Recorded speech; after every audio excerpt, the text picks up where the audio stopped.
By living and working together in the ashram with your teacher, your disciples and fellow disciples, the ideal of participating in the life of the higher world becomes concrete, practical, real and alive.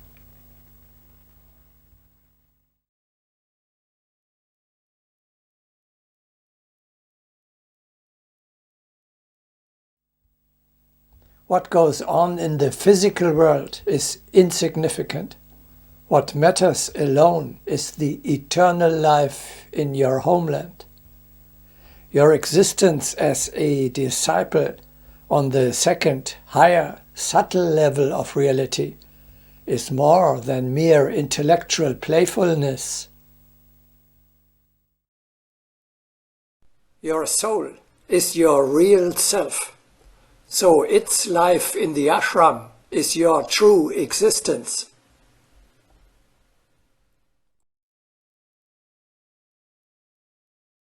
No one lives on earth alone. An existence in 3 worlds is given to us, but we must prove worthy of each of them. We wish to bind ourselves to earth, which will perish, and forget that an everlasting existence was given to us.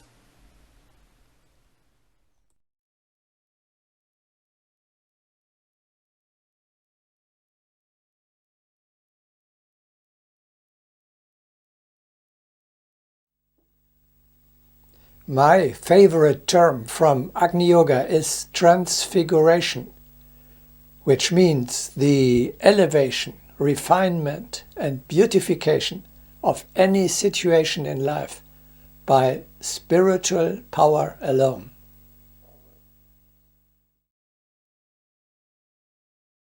Let us not forget the symbol of transfiguration, which shows the physical existence being transformed into the subtle.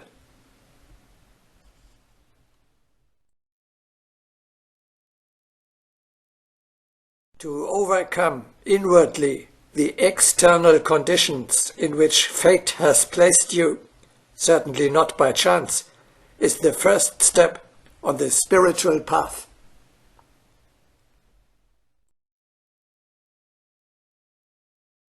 Whoever triumphs in spirit is already one of us.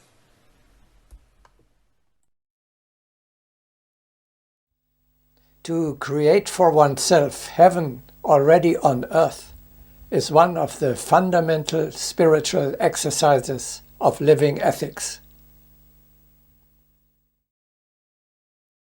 The experiment of Agni Yoga is the transfiguration of material earthly life solely through the power of a right mental attitude.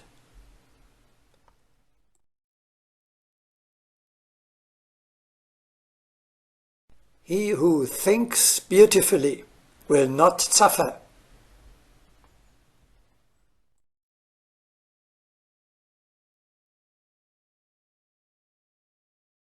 Gradually, one can accept many subtle manifestations as ordinary conditions of life. This also is a transfiguration of life, and it can lead to the loftiest condition without withdrawing from life.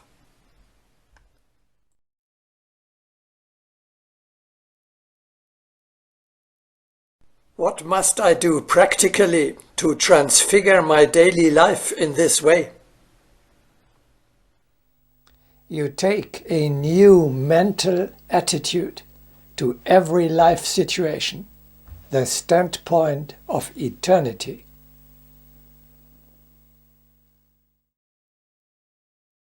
I am a disciple of the Brotherhood, and I am living on the holy mountain in the ashram of my teacher.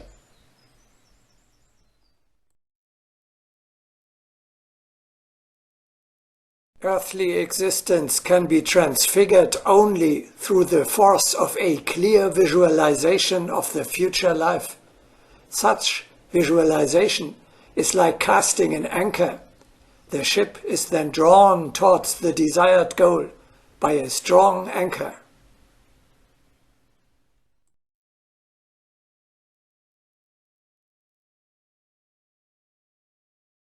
As a disciple, you appear. Thus you are great, strong, and beautiful.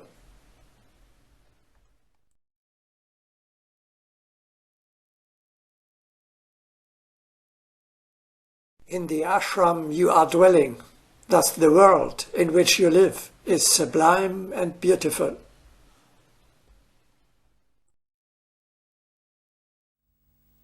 This attitude must prove stronger than even the most terrible material conditions. With the help of this exercise, you actually transform grey everyday life into the promised land of your dreams.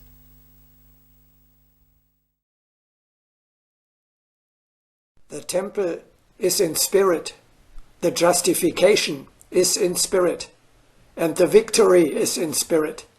Thus one can adorn life with a splendor that is constant and true.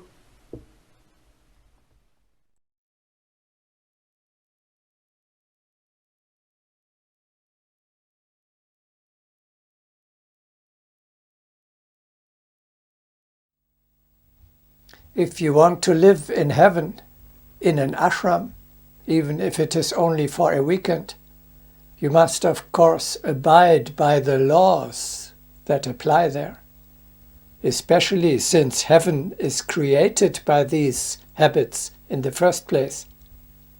Where there are lower, coarser customs, there is also a lower world, all the way down to hell. Submission to the rule is the price to be paid for living in a high, beautiful, majestic world. You dream of a life in an ashram of a great teacher. Then you have most probably already lived in such a temple in a previous existence on the material or spiritual plane. Or, more modestly, you once saw such a sanctuary in either world and were so excited that you resolved, I will do whatever is necessary and required to be admitted there. I hope you have not already forgotten this resolution. The old slovenliness is over. In the ashram, you live a purer, harder life according to higher principles. You are now under the guidance of a master who demands more of you than you have demanded of yourself so far.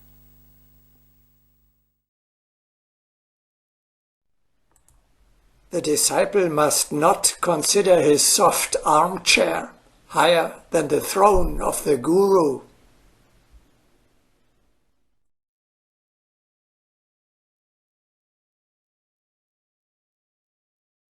If you are satisfied to evolve with the masses, well and good. If you would pass beyond the masses, you must be subject to higher laws than those which govern material substance.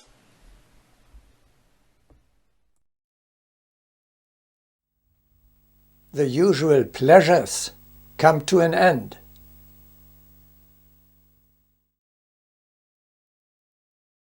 The common highway does not lead to the holy mountain.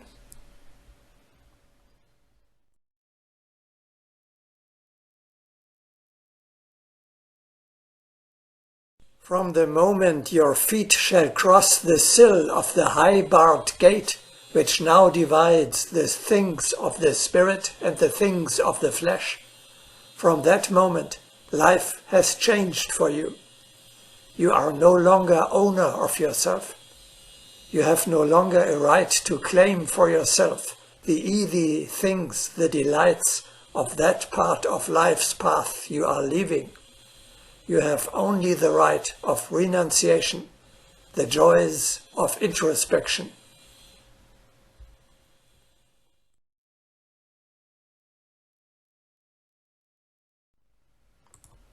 What exactly are these rules and customs I now have to follow?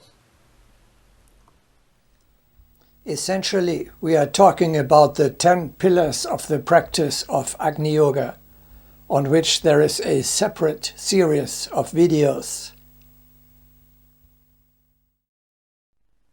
Your life is now governed by the threefold spiritual discipline of defending a higher consciousness, rhythm of the day, and nourishment according to spiritual principles. By the three principles of life: obedience, living in two worlds, and selflessness. And by the four spheres of life: communion with the higher world, meditation, service to the common good, service to the neighbor, and education or self-improvement. You will experience, just by placing yourself under this spiritual order, you lead a new life. You introduce at your home the customs and laws of the Brotherhood. In this way you establish Shambhala, or heaven on earth. What is banned from an ashram, for example alcohol, meat, sweets or tobacco, should not be available in your world either.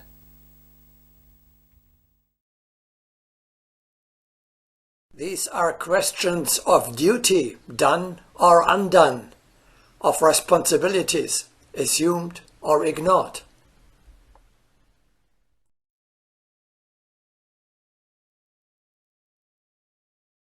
Can we do without moral preaching? Yes, of course. It is in experience you make often enough.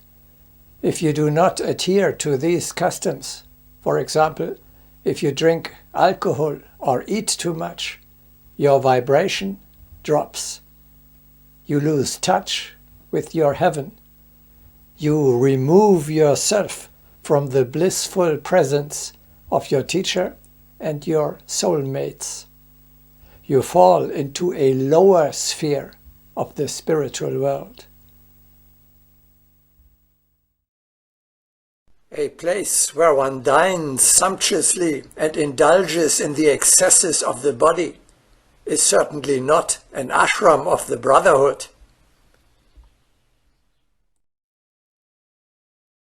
How dare you explain to us how things are in the ashrams of the great teachers in the subtle world? What rules and customs are in force there? How do you know all that? Isn't that presumptuous? Well, the age-old Hermetic principle applies.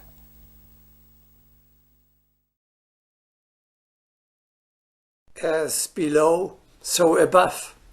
As above, so below. As on earth, so in heaven. As in heaven, so on earth.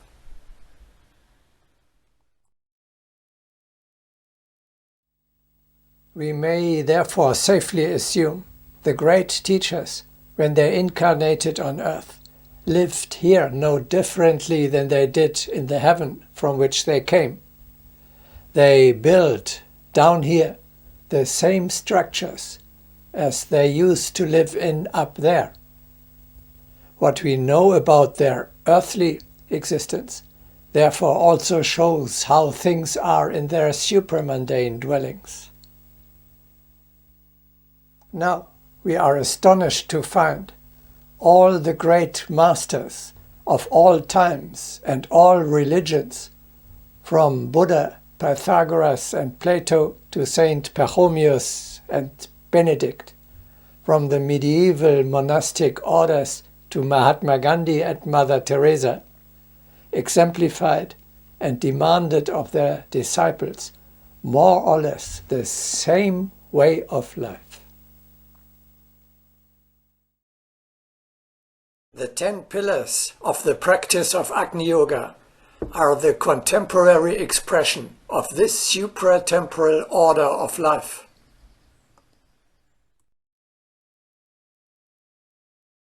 Aren't you exaggerating the importance of these outward precepts?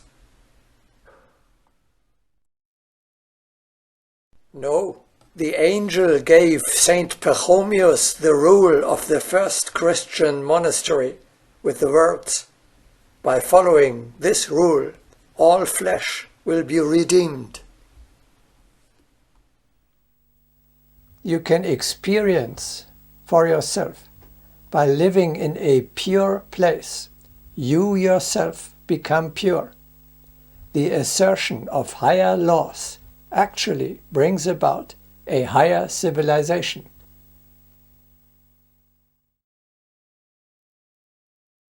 Culture is a monastic rule.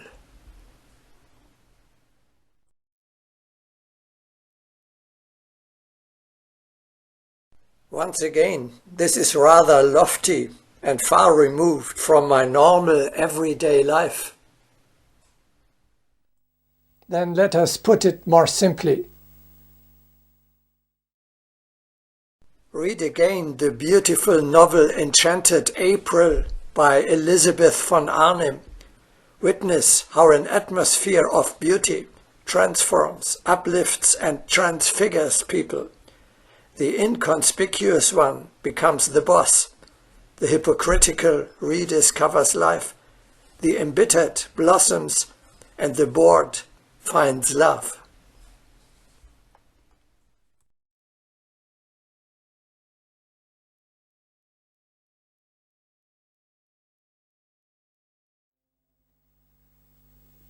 The disciple, in order to assert his higher over his lower self, must submit to a set of rules which is very similar to the vows of a monk.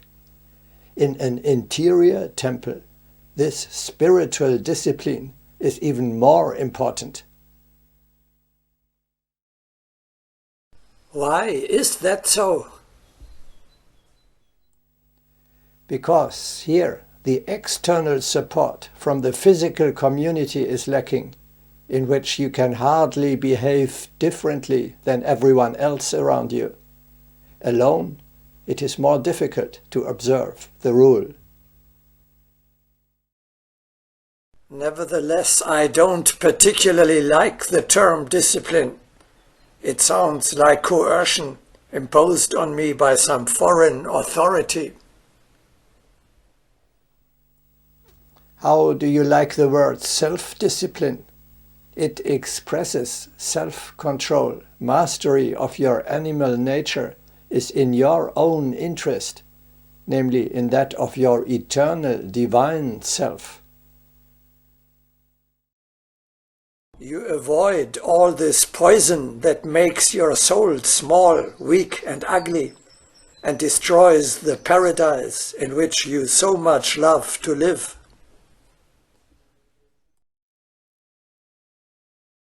Your life cannot succeed if you do not remain true to your mission, to your guiding idea. That simply requires discipline. The great advantage of the exercise living in the ashram of the teacher is we do not have to enforce with violence or prohibitions the observance of an external discipline, which many of you find so difficult. You will see, when you move in with your teacher, even if it is only virtually, you will soon notice all by yourself which of your old habits you have to give up and which new ones you must establish. If you really want to be a chela, i.e. to become the recipient of our mysteries, you have to adapt yourself to our ways, not we to yours.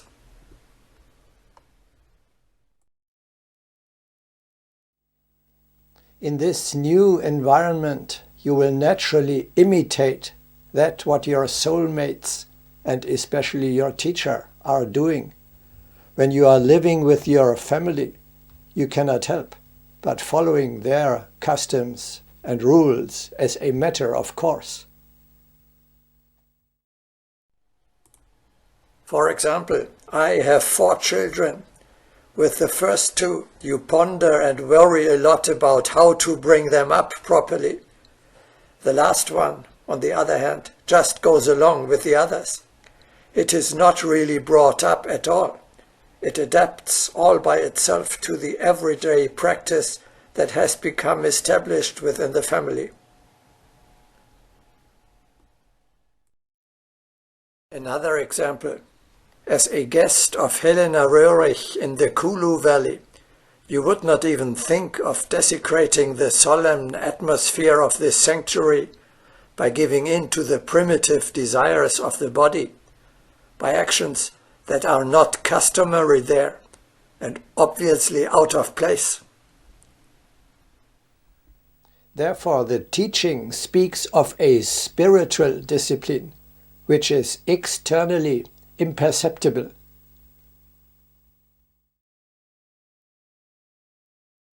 Agni Yoga exacts an obligation to construct one's entire life in accordance with a discipline that is externally imperceptible